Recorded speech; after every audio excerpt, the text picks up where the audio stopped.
Ahojte, tu je Žanto, Media Profi.sk. Dneska vám ukážem v dnešnom tutoriáli, ako sa prihlásite vždy na svoju WordPress stránku. Takže potrebujete mať názov vašej stránky. Tak. A vidíte, že toto je moja testovacia stránka. Som tu, ale čo teraz? Nemôžem s ňou nič robiť, takže prihlásim sa na ňu veľmi jednoducho. A to tak, že vždy potrebujete za vašu adresu domény dať lomítko a potom wp admin a stlačíte Enter.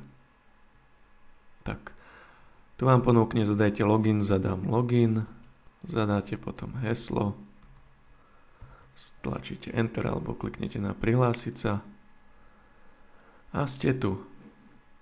Toto je vaše administratorské rozhranie WordPress systému. Takže to je všetko, ďakujem za pozretie, dúfam, že vám pomohlo. Na budúce sa pozrieme viacej na to, z čoho sa to administratorské rozhranie skladá. Takže ahojte a pozerajte aj ďalej ďalšie návody a zdieľajte ich so svojimi priateľmi. Je to veľmi jednoduché narábať s WordPressom. Čaute.